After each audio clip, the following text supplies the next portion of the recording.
I am 16, I am in 5th year in Athlone Community College, and I was previously diagnosed with FND. I was diagnosed with FND in 2023.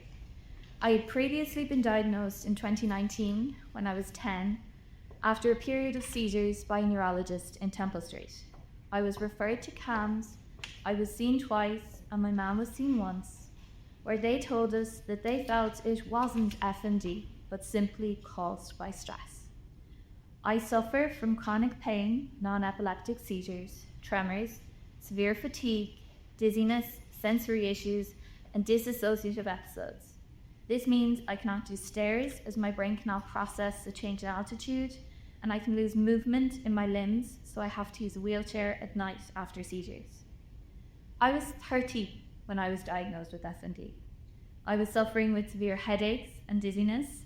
My pediatric consultant gave me a very basic explanation of what FND meant, and I was told I was lucky to be diagnosed at such a young age so that I could learn how to live with it. I was referred not to a neurologist but to CAMS, who refused to see me. At 13, I had just been diagnosed with a chronic illness that I was told would affect me for the rest of my life, with no plan, simply an instruction not to come back to the hospital. I ended up in a wheelchair for 6 weeks. I got an appointment with my local physio and my occupational therapist. These were, without a doubt, the most helpful, wonderful, and caring people I met in the HSE system. Neither of them had ever heard of nor worked with FND, but they resolved to do all they could to help me. While they may not have known about FND, they could treat my symptoms. To help me get out of the wheelchair, the physio focused on strengthening my legs and core to allow me to walk. My OT helped me to manage my fatigue and gave me tips and tricks to manage pain and fatigue. CAMS refused to see me when I was referred from the hospital, as they had seen me in 2019. They referred me to psychology in UHG, who also refused to see me, as I was not under a consultant in UHG. They referred me back to community psychology, who said my case was too complex for their team. My mum had calls to 74 psychologists trying to get me psychological support.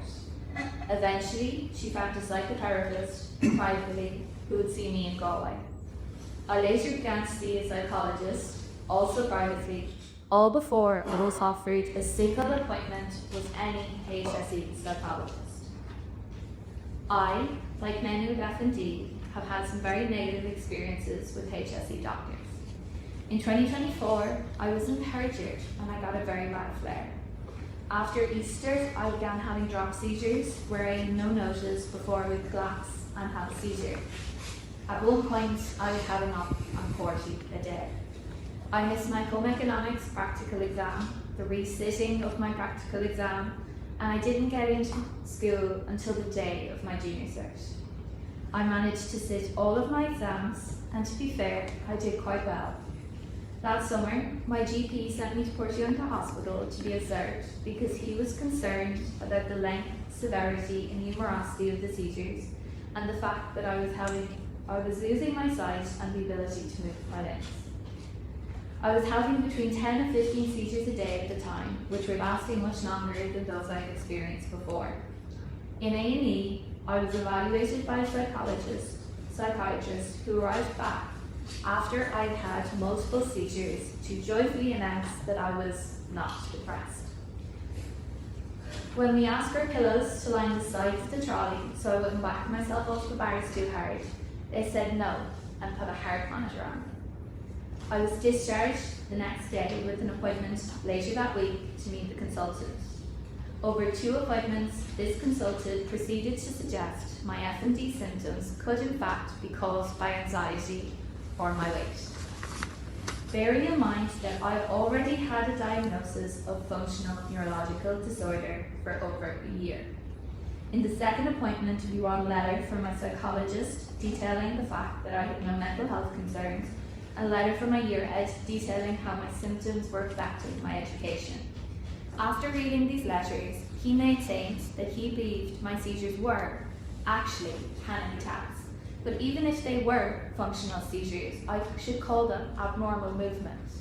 because seizures can only be epileptic. He said my symptoms would go away if I smiled more and was more grateful.